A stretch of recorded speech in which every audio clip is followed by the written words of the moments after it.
Imagine waking up in a world where your deepest fears have been turned into the world's most profitable business models. Imagine that the systems draining your bank account and your mental health today are the exact same ones that existed 5,000 years ago, just wearing a more expensive suit. We like to think we live in a modern era of high-tech finance and digital innovation, but what if I told you that we are still trapped in the same four ancient traps: gambling, lust, addiction, and deception? Today, we're pulling back the curtain on the architecture of fear. We're exploring why the most successful industries in history don't sell products, they sell an escape from the pain of being alive. By the end of this episode, you won't just see the economy differently, you'll see your own soul's relationship with the modern world in a completely new light. We're diving into the profound insights of Lin Wen-Sin's Emergence of Wisdom. And trust me, after today, the matrix is going to look a lot more transparent. Hello everyone, and welcome back to the show. Today is going to be a heavy one, but an essential one. We're talking about the four pillars of the dark economy that have remained unchanged for 5 millennia. You might know them by their ancient names: gambling, prostitution, drugs, and fraud. But today, they've been rebranded, they've been polished, they've been turned into apps on your phone and tickers on a stock exchange. We're going to break down how sex became the presence industry, how gambling became high-frequency trading, and why addiction is now hidden in your vitamin cabinet and your social media feed. But more importantly, we're going to talk about the why. Why do we keep falling for it? The answer isn't greed, it's fear.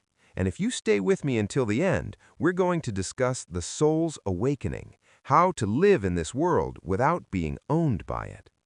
Before we get into the meat of the discussion, I have a quick favor to ask. If you find this exploration of the human condition valuable, please take a moment to rate us 5 stars on Apple Podcasts or Spotify. It's the only way we can keep the thought police at bay and keep bringing these deep dives to you. Your support means everything. Now, let's get back to the ancient roots of our modern lives. Let's start with a concept that sounds like it belongs in a history book, but is actually happening right now in your browser. In ancient China, there was a cruel but highly successful system called the thin horse, or shou ma. Most people think of this as just another form of the sex trade, but it was much more calculated. These young girls weren't just sold for their bodies, they were trained from childhood in a presence industry. They were taught to be gentle, obedient, and most importantly, to provide the illusion of being needed. They were trained to make a man feel like he was the center of the universe. Think about that for a second. The thin horse system wasn't selling sex, it was selling a cure for the fear of being unimportant. It sold the illusion of genuine devotion. And the most brilliant and terrifying part, the poets of the time whitewashed it. Men like Du Mo and Li Shanyin wrote beautiful, heartbreaking verses about these encounters, turning a cold business transaction into a tragic, romantic destiny. They convinced an entire civilization that she loves me, when the reality was, I bought the feeling of her needing me. Does this sound familiar? Today, we don't call it the thin horse system, we call it the creator economy, OnlyFans, or premium subscription services. We have live streamers who spend 24 hours a day pretending to be your friend, your lover, or your biggest fan. Technology didn't create a new desire, it just put the ancient thin horse system into the cloud. You aren't buying content, you are buying the feeling that someone wants me. It's an industry built on the fear of being invisible. Now, let's look at the broader picture.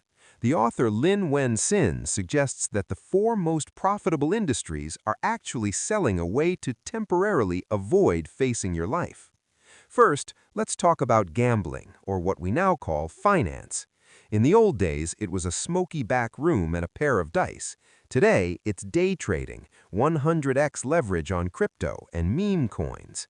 When you join a stock tip group or bet your savings on a moonshot crypto coin, you aren't investing.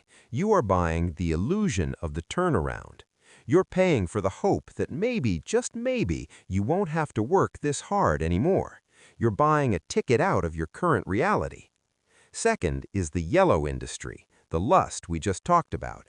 It's the presence industry. It's the adult industry rebranded as digital intimacy. It's not about the physical act, it's about the fear of being unloved.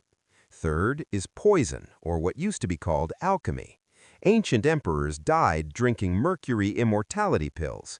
Today, we have a different kind of alchemy. It's the obsession with anti-aging, the endless cycle of supplements, the detox trends, but also the digital poisons, short-form video loops, and mobile games designed to give you a dopamine hit that numbs your brain.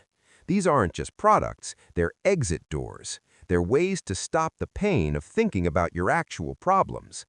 And finally, deception, which used to be the local loan shark. Today, it's credit card debt, buy now, pay later schemes, and high-risk financial products wrapped in jargon. These sell the illusion of an immediate solution. They tell you that you can solve your problems right now, today, without the hard work of building a foundation. You see, the engine driving all this isn't greed. That's a common misconception. If it were just greed, people would stop when they had enough, but they don't. The engine is fear. Fear of being poor, fear of being alone, fear of failing, fear of being stuck in a life that feels like a dead end. When you are terrified of your future, you're willing to trade that future for a tiny piece of comfort in the present. It's not a moral fairing, it's a soul in survival mode. So why can't we kill these industries? Why do they persist through every revolution, every war, and every technological leap? Because they fulfill a high-dimensional structure. They're addictive, they offer high perceived returns, and they're self-reinforcing. They don't need advertising, they rely on the cracks in your soul. They wait for the day you feel like you can't take it anymore. That's when the escape door looks most inviting. This is why kindness alone cannot save the world. You can tell a gambler to work hard or tell an addict to love themselves, but it doesn't work. Why? Because the problem isn't their morals, it's their soul structure. They don't have a sense of the future. They don't have a path to a real turnaround. They don't have psychological safety. So they buy the only thing available, a temporary escape. True soul awakening isn't about running away from the world or becoming a monk. It's about emergence, the ability to stay in the world but see the structure behind it. It's about being in the red dust of the marketplace but understanding how the gears turn. When you start to look at the world from a higher dimension, these traps lose their power. You can still participate in the market, you can still enjoy love and desire, and you can still seek success, but you stop confusing these things with who you are.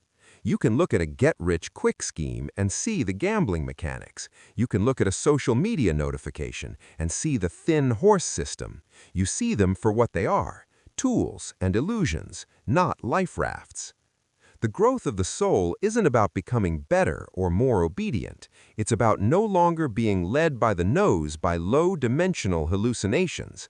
It's about building your own internal structure so that you don't need to buy a rescue from a corporation. To wrap things up, let's look at your awakening cheat sheet for 2026. First, recognize that your fear is a product. When you feel that desperate urge to flip your life overnight or find instant comfort, ask yourself, who is profiting from my fear right now? Second, understand that presence cannot be bought. A digital thin horse will never fill the void of real human connection. Don't trade your reality for a subscription-based illusion. And third, your most valuable asset isn't your money, it's your future sense. The dark economy wants to steal your future to pay for your present. Protect your tomorrow by being brave enough to face your today. For 5,000 years, humanity has been drained by the same system, not because we are bad, but because we feel trapped. But when you stop looking for the exit door in a casino, a bottle, or a screen, the world finally loses its grip on you. Thank you so much for spending these 20 minutes with me. This was a deep dive into the darker corners of our economy and our psychology, based on the brilliant frameworks in The Emergence of Wisdom. And trust me, after today, the matrix is going to look a lot more transparent. Would you like me to dive deeper into the specific chapters of The Emergence of Wisdom in our next episode? Let me know. See you next time.